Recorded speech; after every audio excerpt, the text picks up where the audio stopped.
Meu nome é Marcos Roberto e eu quero hoje fazer alguns esclarecimentos importantes sobre os nossos atuais estudos. Primeiramente, eu quero deixar bem claro alguns pontos importantes da teologia que vão ser dissolvidos ao longo dos nossos estudos. E eu acredito que é muito importante nós nos atermos a certos pontos, porque muitas vezes eles são distorcidos por muitas pessoas. E o primeiro deles, que eu quero estar deixando bem claro, ele se encontra em Colossenses, capítulo 1, dos versos 13 ao 23, que diz o seguinte: Ele nos libertou do império das trevas e nos transportou para o reino do Filho do seu amor, no qual temos a redenção, a remissão dos pecados. Este é a imagem de Deus invisível, o primogênito de toda a criação.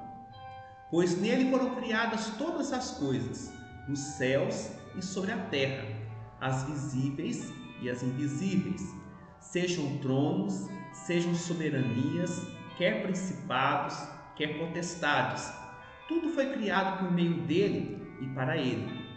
Ele é antes de todas as coisas. Nele tudo subsiste. Ele é a cabeça do corpo, da igreja. Ele é o princípio, o primogênito de entre os mortos, para em todas as coisas ter a primazia. Porque aprove a Deus que nele residisse toda a plenitude, e que, havendo feito a paz pelo sangue da sua cruz, por meio dele, reconciliasse consigo mesmo todas as coisas, quer sobre a terra, quer nos céus. E a vós outros também, que outrora erais estranhos e inimigos do entendimento pelas vossas obras malignas, agora, porém, os reconciliou no corpo da sua carne, mediante a sua morte, para apresentar-vos perante ele santos, inculpáveis e irrepreensíveis. Se é que permaneceis na fé, alicerçados e firmes, não vos deixando afastar da esperança do evangelho que ouvistes, e que foi pregado a toda criatura debaixo do céu, e do qual eu, Paulo, me tornei ministro. Aqui nós vemos algo muito importante. Nós vemos que Cristo é a pessoa central de toda a criação. O Evangelho de João, capítulo 1, diz: no princípio era o Verbo, e o Verbo estava com Deus, e o Verbo era Deus. Todas as coisas foram feitas por intermédio dele, e sem ele, nada do que foi feito se fez. Jesus é o centro da criação. Jesus é o centro do universo. Todas as coisas devem girar em torno de Jesus. Todos os estudos bíblicos, todo culto deve estar centralizado na pessoa de Jesus. Jesus, ele nos libertou do império das trevas e nos levou para o reino do Filho, para o reino do Senhor. Jesus derramou o seu sangue para que nós tivéssemos a vida eterna, para que nós fôssemos salvos. Jesus é a imagem do Deus invisível. Certa vez Filipe perguntou para Jesus: Senhor, mostra-nos o Pai, isso nos basta. E Jesus disse: Filipe, há quanto tempo eu estou convosco e não me conheceis ainda? Quem me vê a mim, vê o Pai. Como dizes tu, mostra-nos o Pai? Então Jesus estava dizendo para Filipe que ele e o Pai eram um. Então quem olhava para ele estava olhando para o Pai. Ou seja, Jesus é Deus, Jesus é o Senhor. Embora seja uma pessoa distinta da Trindade, o Pai, o Filho e o Espírito Santo são pessoas distintas da Santíssima Trindade, Jesus é Deus, da mesma substância que o Pai e o Espírito. Então, no verso 16: pois nele foram criadas todas as coisas, nos céus e sobre a terra, as visíveis e as invisíveis. Então tudo foi criado por meio de Jesus. Tudo foi criado em Jesus, tanto aquilo que é visível, que nós vemos, quanto aquilo que é invisível, aquilo que nós não vemos. E aqui o apóstolo, ele diz, sejam tronos, sejam soberanias, quer principados, quer potestades. Os anjos foram criados em Jesus, foram criados por Jesus. Tudo gira em torno de Jesus. Ele é antes de todas as coisas, nele tudo subsiste. Ele é a cabeça do corpo, da igreja. Ele é o princípio, o primogênito de entre os mortos. Então, o verso 19 diz algo importantíssimo, porque aprove a Deus que nele, ou seja, que em Jesus, residisse toda a plenitude. Em Jesus subsiste toda a plenitude da divindade. Então, o Senhor é a nossa força, o Senhor é o nosso cântico. Ou seja, o Senhor é o soberano de todas as coisas. Em Jesus subsiste toda a plenitude da divindade. Aleluia! Louvado seja o nome de Jesus. Então, aqui no verso 20 fala que na cruz Jesus reconciliou o homem que havia caído. Então, o verso 21 fala que o homem, ele era estranho, que nós, a humanidade, nós éramos estranhos, inimigos do entendimento. As nossas obras eram malignas, nós éramos inimigos de Deus. Mas Deus, pela sua graça, pelo seu amor, nos amou tanto que enviou seu Filho para morrer numa cruz, para que nós pudéssemos ser reconciliados em relação a Deus, ou seja, para que Deus veio nos buscar, Deus veio nos reconciliar, Deus veio fazer a ligação, nos religar novamente à videira, na linguagem de Jesus, na linguagem do Velho Testamento. Então, o verso 22, agora, porém, vos reconciliou no corpo da sua carne, mediante a sua morte, para apresentar-vos perante ele santos, inculpáveis e irrepreensíveis. Nós éramos maus, nós éramos pecadores, mas Deus, pela sua graça, nos amou e pela sua graça nos reconciliou e nos trouxe para os seus braços, nos deu oportunidade de salvação. Então, Jesus é o centro da nossa fé, Jesus deve ser o centro do nosso culto. Não havia nada em nós que pudesse agradar a Deus. Embora nós fôssemos feitos à imagem e semelhança de Deus, quando nós caímos, nós nos tornamos inimigos de Deus. A nossa natureza foi corrompida, o nosso ser se tornou depravado. A palavra de Deus diz que, lá em Isaías 64, que aos olhos de Deus as nossas justiças são como trapo de imundície. E aqui nós vemos que Deus, pela sua graça, nos amou. Nós não merecíamos ser amados por Deus. Nós merecíamos ser lançados no lago de fogo por causa dos nossos pecados. Mas Deus nos amou de tal forma que enviou seu Filho Jesus para morrer numa cruz para que nós pudéssemos ter a vida eterna. Aleluia! Louvado seja o nome de Jesus. João 3,16 é considerado como o versículo-chave da Bíblia, porque Deus amou ao mundo de tal maneira que deu seu Filho unigênito, para que todo aquele que nele crê não pereça, mas tenha vida eterna. Deus nos amou de uma forma tão poderosa que enviou seu Filho para morrer numa cruz, para derramar o seu sangue, para que nós pudéssemos ter a vida eterna.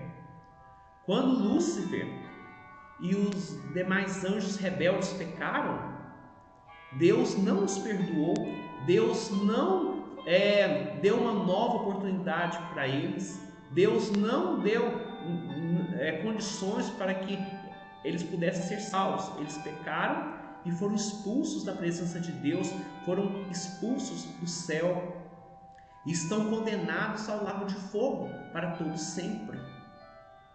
Jesus, ele diz lá em Mateus 25, 41, ele diz o seguinte: apartai-vos de mim, malditos, para o fogo eterno, preparado para o diabo e para os seus anjos. Ou seja, o diabo e os seus anjos foram condenados por Deus, foram expulsos da presença de Deus. E estão condenados ao lago de fogo, estão condenados ao inferno. O inferno foi preparado para o diabo e para os seus anjos. Jesus mesmo disse: aquele que muito é dado, muito é cobrado. Da mesma forma, Lúcifer e os seus anjos, eles viam a Deus, eles tinham uma intimidade com Deus muito grande, eles viam o Senhor, eles estavam ali nos céus, ou seja, eles tinham muito, Deus havia dado muito para eles, mas quando eles pecaram, então não houve perdão, não houve reconciliação, houve apenas o julgamento. Eles tinham muito, então Deus exigiu muito deles também. Da mesma forma, Deus exigiu do homem, só que o homem não teve o mesmo grau de revelação que os anjos tinham lá nos céus. E quando o homem pecou, Deus foi servido em demonstrar a sua misericórdia, em amá-lo, em enviar o seu Filho Jesus para morrer por aquele homem que havia pecado por nós. Então, o nosso culto, ele deve ser teocêntrico, ele deve ser cristocêntrico. Tudo deve girar em torno da pessoa de Jesus. Aleluia! Louvado seja Deus! Em alguns estudos que eu ainda vou apresentar para vocês, então os nossos próximos estudos, eu vou estar falando mais, desenvolvendo mais sobre esse tema. Que Cristo é o centro de todas as coisas, que Cristo é o centro da igreja, que Cristo tem que ser o centro do nosso culto. Cristo tem que ser o centro da nossa pregação. Filipenses 2, 5 a 11 diz: tende em vós o mesmo sentimento que houve também em Cristo Jesus, pois ele, subsistindo em forma de Deus, não julgou como usurpação o ser igual a Deus. Antes a si mesmo se esvaziou, assumindo a forma de servo, tornando-se em semelhança de homens e reconhecido em figura humana. A si mesmo se humilhou, tornando-se obediente até a morte, e morte de cruz. Pelo que também Deus o exaltou sobremaneira, ele deu o nome que está acima de todo nome, para que ao nome de Jesus se dobre todo o joelho, nos céus, na terra e debaixo da terra. E toda língua confesse que Jesus Cristo é Senhor, para a glória de Deus Pai. Aqui nós vemos Jesus como Deus soberano, ele se esvaziando da sua divindade, da sua glória, do seu poder, e assumindo uma figura humilde, assumindo a forma de um homem, se humilhando, sendo obediente ao Pai, até a morte e morte de cruz. E aqui nós vemos Deus, o Pai, o exaltando, o fazendo estar acima de todas as coisas, para que ao nome dele se dobre todo o joelho, nos céus, na terra e debaixo da terra, e toda língua confesse que Jesus Cristo é Senhor, para a glória de Deus Pai. Toda criatura um dia vai confessar que Jesus é Deus e vai glorificá-lo. Se você crê em Jesus de todo o coração e você se arrepende dos seus pecados, se você se arrependeu dos seus pecados, você é salvo. Você vai glorificar a Deus, e já glorifica hoje, na glória do Senhor, no amor de Deus. Você vai glorificar a Deus através da sua misericórdia. Mas se você nega o Filho de Deus, se você nega Jesus, se você se mantém rebelde contra Jesus, você já está condenado. E lá no lago de fogo, você vai glorificar a Deus também, só porque na justiça de Deus. Então, por isso é melhor você entregar a sua vida para Jesus hoje, para que você possa glorificar a Deus lá nos céus, com o prazer, no gozo do Senhor, com alegria, glorificando a Deus pela sua misericórdia. Porque muitos vão estar glorificando a Deus, está no inferno, mas glorificando a Deus pela sua justiça. Então está dizendo, eu estou aqui no inferno porque eu fui mau, porque eu rejeitei o Filho de Deus, porque eu fui inimigo do Senhor, eu rejeitei a palavra de Deus, quando a palavra do Senhor foi pregada, eu rejeitei, eu fechei o meu coração e eu estou aqui no inferno, porque sofrendo a condenação de Deus que os meus pecados merecem.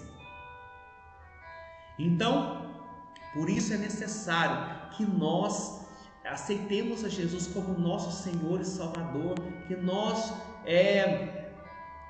nos aproximemos do Senhor com humildade e com fé, para que nós possamos glorificar a Deus no céu, na alegria do Senhor, no gozo do Senhor.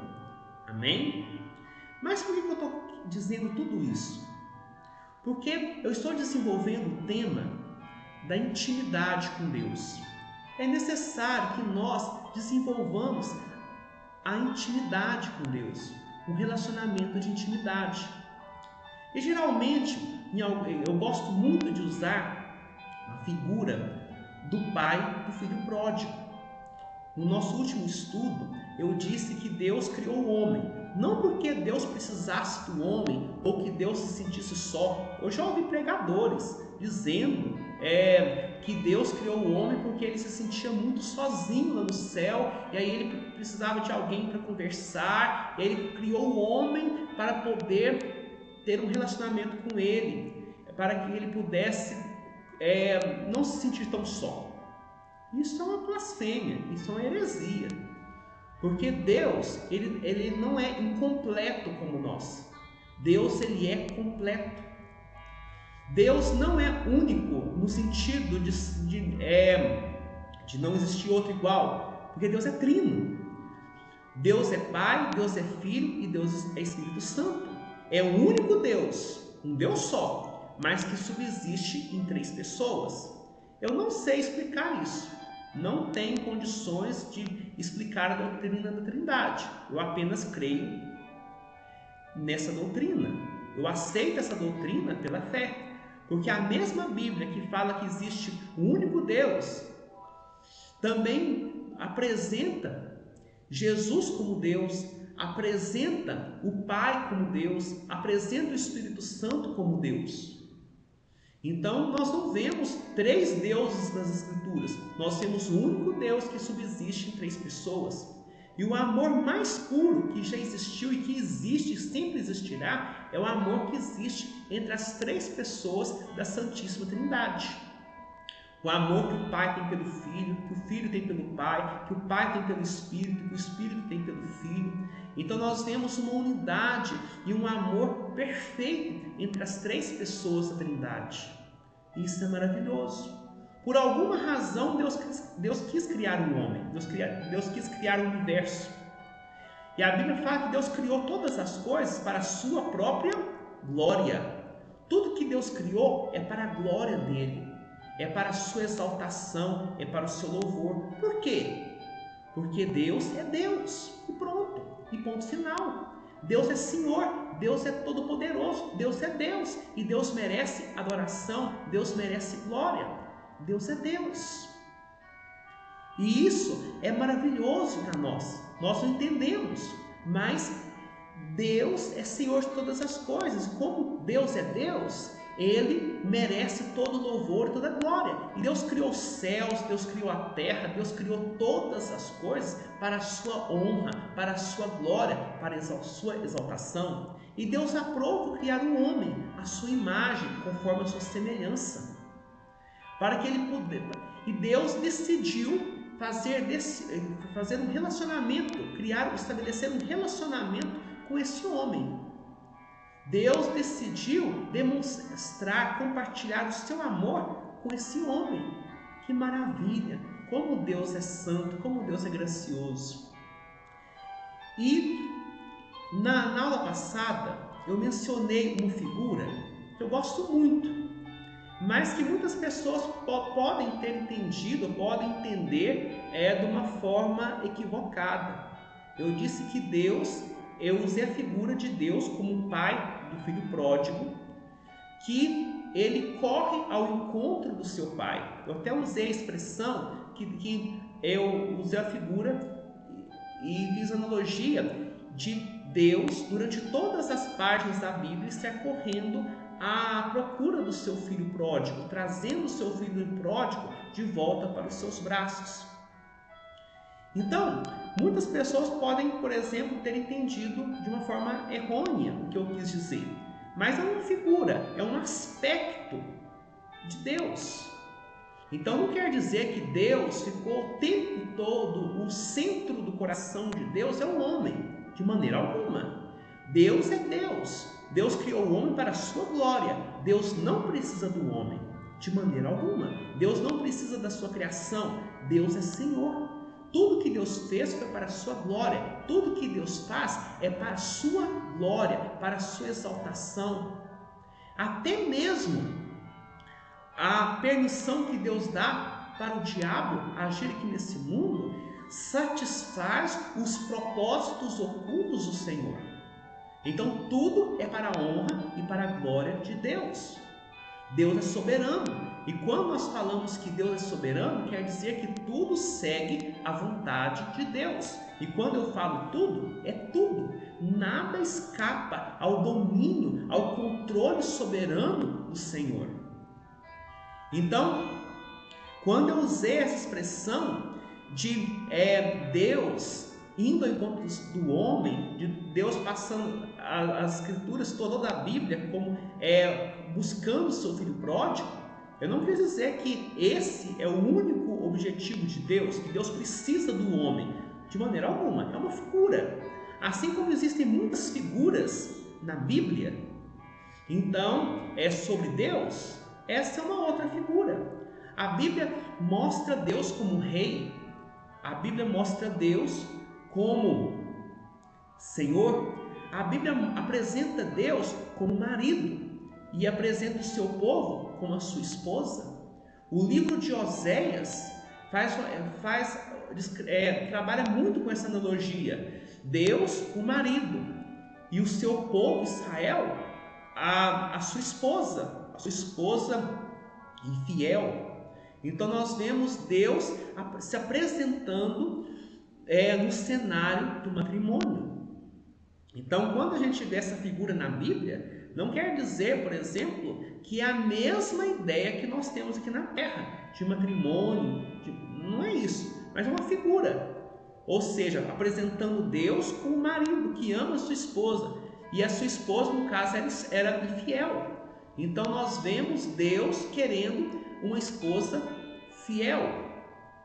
Então, e Deus aponta o pecado da sua esposa, aponta o pecado do seu povo. Então, nós vemos essa figura. Da mesma forma, nós vemos os Salmos apresentando Deus como uma ave. O Salmo 91 fala: o que habita no esconderijo do Altíssimo, à sombra do Onipotente, descansará. Diz o Senhor, meu Deus, diz o Senhor, meu Deus, meu baluarte. Então, aí fala ainda, sobre suas asas se protegerá. Ou seja, a Bíblia muitas vezes apresenta Deus como uma ave bondosa, que esconde os seus filhotes sob as suas asas. Jesus mesmo disse ao ver Jerusalém: Jerusalém, Jerusalém, que matas os teus profetas.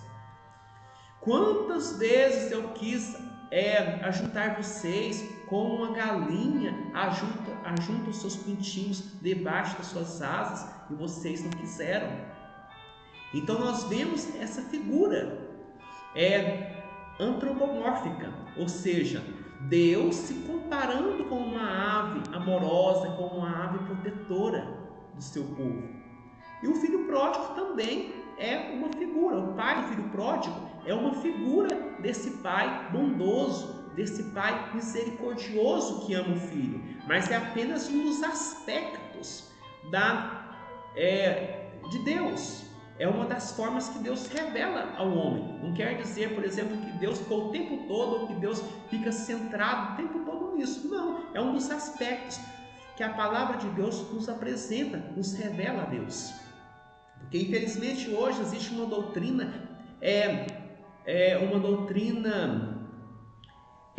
humanista, baseada no próprio homem, como o homem o centro de todas as coisas. Muitas pessoas dizem que o homem, ou seja, o centro do coração de Cristo, de Deus, é o homem, de maneira alguma. Então tudo que Deus faz é para a sua própria glória. O homem na história bíblica, ele é o vilão, o inimigo de Deus, como nós lemos ali. Mas Deus demonstrou o seu amor de uma forma tão tremenda que enviou seu filho para morrer por um inimigo. Essa é a verdade bíblica, essa é a verdade. Então precisamos tomar cuidado. E quando eu usei essa figura de linguagem, então eu acredito que eu não tomei o cuidado de fazer esse esclarecimento. Então, quando eu digo que nós precisamos desenvolver um relacionamento de intimidade com Deus, eu estou querendo dizer que Deus quer mais e mais da nossa devoção. Nós precisamos ter a fé verdadeira em Cristo Jesus. Nós precisamos dedicar todo o nosso ser ao Senhor.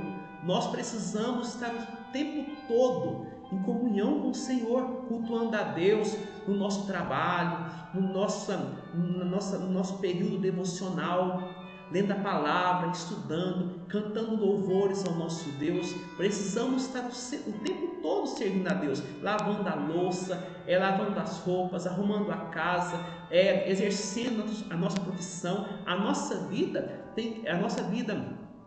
diária, cotidiana, tem que ser uma extensão do culto que nós prestamos a Deus todos os dias. Então, isso é algo muito importante. Então, dizer que eu sou filho de Deus me dá muitos privilégios, mas também me dá muitos deveres. Olha que Lucas 15, 11, 24 diz: continuou, certo homem tinha 2 filhos. O mais moço deles disse ao pai: Pai, dá-me a parte dos bens que me cabe. E ele lhes repartiu os haveres. Passado não muitos dias, o filho mais moço, ajuntando tudo que era seu, partiu para uma terra distante e lá dissipou todos os seus bens, vivendo dissolutamente. Depois de ter consumido tudo, sobreveio àquele país uma grande fome e ele começou a passar necessidade. Então ele foi e se agregou a um dos cidadãos daquela cidade, daquela terra, e este o mandou para os seus campos a guardar porcos. Ali desejava ele fartar-se das alfarrobas que os porcos comiam, mas ninguém lhe dava nada. Aqui nós vemos o retrato do homem sem Deus, o homem que vira as costas para o seu pai, o homem que deixa o convívio com o seu pai e vai dissipar os seus bens no mundo, que vira as costas para Deus e vai viver do pecado, vai viver de uma forma dissoluta, de uma forma pecaminosa. Foi o que Adão escolheu. Quando Adão comeu da árvore do fruto do conhecimento, do fruto da árvore do bem e do mal, ele estava virando as costas para Deus e se voltando para o mal. E aí nós vemos que ele perde a sua comunhão com Deus. Quando ele peca, ele perde a sua retidão, ele se desvia dos caminhos do Senhor. Então ele foge da presença de Deus, ele se esconde de Deus. Então, e nós vemos toda a história. Nós vemos no capítulo 4 a maldade se expandindo sobre a terra. No capítulo 6 nós vemos o mundo se deteriorando de uma forma tão tremenda que Deus teve que destruir esse mundo, de tão contaminado e pervertido que ele ficou. Deus teve que recomeçar de novo. Assim o retrato do homem. O homem sem Deus caiu na miséria. O filho pródigo caiu na miséria. O trabalho mais humilhante para um judeu era guardar porcos. O porco naquela época era um animal impuro, um animal imundo. Aí acontece um retrato maravilhoso. Olha só, verso 17. Então caindo em si disse: quantos trabalhadores de meu pai têm pão com fartura e eu aqui morro de fome? Ele caiu em si. O Espírito Santo agiu na vida do filho pródigo. Ele viu: olha, quantos trabalhadores de meu pai têm pão com fartura e eu aqui estou morrendo de fome. Ele caiu em si. Verso 18. E só podemos cair em si se nós formos iluminados pelo Espírito Santo. O Senhor Jesus Cristo disse que somente o Espírito Santo pode convencer o homem do pecado, da justiça e do juízo. Se nós não formos iluminados pelo Espírito Santo, jamais poderemos ter consciência do nosso pecado, jamais poderemos nos voltar para Deus. Verso 18: levantar-me-ei e irei ter com meu pai, e lhe direi: Pai, pequei contra o céu e diante de ti, já não sou digno de ser chamado teu filho, trata-me como um dos teus trabalhadores. Então aqui, e levantando-se foi para seu pai. Aqui nós vemos que após sermos iluminados por Deus, após o Espírito Santo nos convencer do pecado, da justiça e do juízo, nós precisamos tomar uma ação. O filho pródigo se levantou e decidiu ir até o seu pai, confessar o seu pecado. Pai, eu pequei contra o céu, contra ti, eu pequei contra Deus, eu não sou digno de ser chamado teu filho, eu sou mau, eu mereço a morte, eu mereço ser lançado no lago de fogo, eu sou pecador, eu não tenho perdão para o que eu fiz. Então aqui nós vemos o filho pródigo representando o homem arrependido, que após ter caído na lama do pecado, ele é atingido, ele é alcançado pela graça de Deus, pela graça irresistível do Senhor, e se humilha diante de Deus e pede perdão. Então aqui nós vemos dois elementos da salvação. Primeiro, a fé. É necessário termos a fé verdadeira em Cristo Jesus. E essa fé não é um mero assentimento intelectual ou uma fé temporal. Essa fé é uma fé de entrega, uma fé de mudança, uma fé que gera arrependimento. E nós vemos também o arrependimento propriamente dito. Arrependimento não é apenas tristeza pelo pecado, é uma mudança de vida, uma mudança de atitude. Ele decidiu se levantar e ir até seu pai, ele reconheceu o seu pecado, mas decidiu não ser do mesmo jeito mais. A partir de hoje eu vou ser diferente, me trata como um dos teus trabalhadores, a partir de hoje minha vida é outra. Então nós vemos a figura do arrependimento, da mudança de vida. Ele se entristeceu, mas mudou de vida. Eu vejo muitas pessoas ficando tristes pelos seus pecados, mas continuam pecando, continuam desobedecendo a Deus, continuam tendo uma vida de pecado, uma vida de desobediência.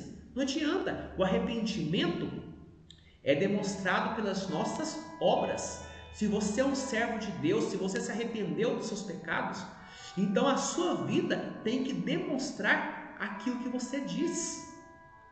E aqui nós vemos a figura do pai do filho pródigo. Verso 20: e levantando-se foi para seu pai, vinha ele ainda longe, quando seu pai o avistou, e compadecido dele, correndo, o abraçou e beijou.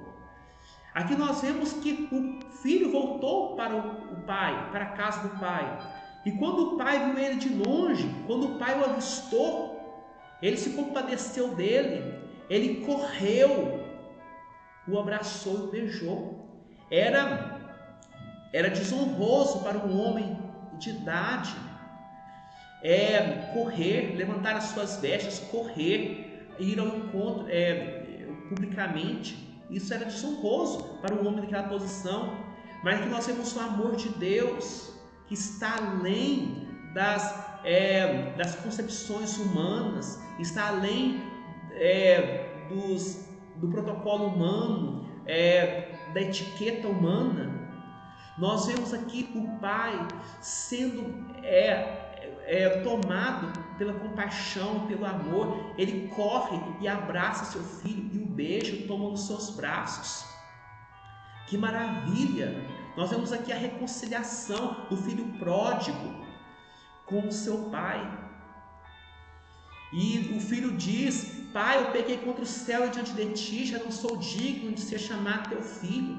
Aí o pai, porém, disse aos seus servos: trazei depressa a melhor roupa, vestiu, ponte-lhe um anel no dedo e sandálias aos pés. Trazei também, matai o novilho cevado, comamos e regozijemo-nos, porque este meu filho está morto e reviveu, e estava perdido e foi achado. E começaram a regozijar-se. Aqui nós não vemos o pai recriminando o filho, o pai julgando o filho, porque no momento que aquele filho se arrependeu dos seus pecados, no momento que aquele filho sentiu o peso do seu pecado e se humilhou e se arrependeu e mudou de vida, foi ao encontro do seu pai. O pai pega e vê que houve uma transformação e o pai o abraça, o pai o beija, o pai restitui a posição que aquele filho tinha anteriormente, deu para ele a melhor roupa, vestiu ele com aquelas roupas maravilhosas, colocou um anel no dedo, honrou o filho, colocou sandálias nos pés, preparou uma festa para o seu filho. Aleluia! Essa é a figura do filho pródigo, é a figura do pai do filho pródigo, é a figura de Deus restaurando o seu filho Israel. Aleluia, louvado seja Deus. É assim que Deus trata quando nós nos arrependemos dos nossos pecados, quando nós temos fé. Então, quando eu uso a figura do pai como sendo Deus correndo pelas páginas da Bíblia, procurando resgatar o seu filho, eu estou contando a história da redenção, a história da salvação. De maneira alguma minimizando o senhorio de Deus, de forma alguma minimizando a soberania de Deus, mas mostrando um dos aspectos do amor de Deus. Essa figura que eu tenho usado, de maneira alguma para poder exaltar o humanismo, como o homem no centro da criação e Deus em volta do seu filho, fazendo tudo pelo seu filho. Essa não é a figura, mas aqui nós temos a figura do filho se arrependendo dos seus pecados e Deus demonstrando o seu amor por ele, Deus o restaurando a sua posição original. Aleluia, louvado seja o nome de Jesus. O homem não é o centro da criação, o homem não é o centro dos pensamentos de Deus. Deus não criou o homem porque precisava do homem, Deus o criou para a sua glória. A primeira pergunta do breve catecismo de Westminster qual é o fim principal do homem? E a resposta o fim principal do homem é glorificar a Deus e gozá-lo para sempre. Deus criou eu e você para glorificarmos o Senhor e o gozá-lo, desfrutarmos, sentirmos prazer nele para todos sempre. Aleluia, louvado seja o nome de Jesus. Romanos 11, 33 e 36 fala: ó profundidade da riqueza, tanto da sabedoria como do conhecimento de Deus, quão insondáveis são os teus juízos e quão inescrutáveis os teus caminhos. Quem, pois, conheceu a mente do Senhor, ou quem foi o seu conselheiro, ou quem primeiro deu a ele para que lhe venha a ser restituído? Porque dele, por meio dele, para ele são todas as coisas, a ele, pois, a glória eternamente. Amém. Aleluia. O Senhor está sentado no alto sublime trono. É Deus que merece o culto, é Deus que merece a glória, não é o homem. O culto não pode girar em torno do homem. O culto não pode girar em torno das coisas humanas, das coisas desse mundo. O culto não pode girar em torno do diabo. Eu vejo muitas igrejas que falam do diabo o tempo todo. Tem muitos canais no YouTube, na internet, que falam somente a respeito do diabo. É claro que o diabo está vivo, está agindo nesse mundo, isso é verdade. Mas o centro do culto é Deus. Nós não vemos Jesus pregando o tempo todo sobre o diabo. A Bíblia nem fala da origem do diabo. Então não existe nenhum texto na Bíblia falando sobre a origem de Satanás. Então Deus não gastou nada, texto nenhum na Bíblia, nenhum versículo na Bíblia para poder falar claramente sobre a origem do diabo. Não tem isso na Bíblia. Tem alguns versículos que sugerem a queda de Satanás, mas nós não vemos um capítulo da Bíblia especificamente falando sobre Satanás. E quando nós vemos a figura de Satanás na Bíblia, é como um inimigo derrotado, um inimigo vencido, sendo derrotado por Cristo, sendo derrotado pela igreja. Louvado seja o nome de Jesus. O centro do culto é Jesus, o centro do culto é Deus. Por isso é importante você estudar a Bíblia, você estudar sobre Deus. A teologia tem que estar no centro das nossas vidas, no centro do nosso coração. Teologia significa estudo de Deus, estudo da doutrina de Deus, estudo do ser de Deus. É claro que Deus é infinito, nós de maneira alguma poderemos compreender a Deus. O Senhor é infinito, mas algumas coisas que Ele quis que nós ficássemos sabendo sobre o caráter dEle, Ele revelou nas suas Escrituras. Então a Bíblia não fala tudo de Deus, fala alguns aspectos de Deus, aquilo que Deus quis que nós ficássemos sabendo sobre Ele. Então por isso é importante nós estarmos estudando a Bíblia, nós estarmos lendo a Bíblia todos os dias, sendo crentes como os crentes de Bereia, que examinavam as Escrituras. O apóstolo Paulo estava pregando e os crentes de Bereia estavam lá folheando a Bíblia para ver se aquilo que o apóstolo estava falando de fato estava de acordo com as Escrituras. Nós não podemos acreditar em tudo que as pessoas falam sobre Deus, precisamos examinar as Escrituras. Uma vez uma pessoa disse, e muitas pessoas dizem, que usando incorretamente o texto bíblico, que a letra mata, o espírito vivifica, querendo dizer que a pessoa, o importante é nós buscarmos as experiências com o Espírito Santo. Nós não podemos ficar estudando teologia, nós não podemos ir para um seminário, nós não podemos estudar muito a Bíblia, porque assim nós ficaremos crentes frios, insensíveis ao toque do Espírito. Isso é um engano. O apóstolo Paulo nunca fala isso. Quando ele fala que a letra mata, o espírito vivifica, não é nesse contexto. Como que nós vamos glorificar a Deus se nós não conhecemos? Como que nós vamos buscar o Espírito Santo, vamos honrar o Espírito Santo, honrar o Pai, o Filho? Como nós vamos adorar a Deus se nós não conhecemos a Deus, se nós não sabemos o que Deus se revelou sobre Ele mesmo? Por isso é importante estudarmos a palavra. A pessoa que não estuda a palavra de Deus, ela desonra a Deus, ela vive de uma forma inconveniente, ela adora a Deus da forma errada, da forma que não é aceita, oferece um culto falso. Hoje nós vemos cultos judaizados, vemos coisas que não poderiam acontecer nos púlpitos, nós vemos nos dias de hoje, porque são pessoas que não conhecem as Escrituras. E muitas pessoas que seguem essas pessoas também não conhecem as Escrituras, se deixam ser enganados. O objetivo da teologia é a doxologia. Nós estudamos a Bíblia para nós podermos adorar a Deus da forma correta. O objetivo de nós estudarmos a Bíblia, de nós nos dedicarmos à teologia, é para nós adorarmos a Deus, para nós cultuarmos a Deus da forma correta. Então é muito importante nós termos esse discernimento. A palavra de Deus tem que estar no centro das nossas vidas. Cristo tem que estar no centro da igreja e não o homem. Então nós precisamos ter esse discernimento. Hoje existem muitas coisas que estão tomando o centro de Cristo na igreja. Estão usurpando o lugar de Cristo na igreja. E nós devemos tomar muito cuidado com isso. A teologia nos mostra como podemos nos aproximar do Deus Santo. Nos ajuda a termos uma vida de louvor, uma vida de adoração. Nos ensina a apresentar a Deus, a oferecer a Deus o culto aceitável, o culto que vai ser aprovado pelo Senhor. Por isso é importante nós estarmos estudando as Escrituras.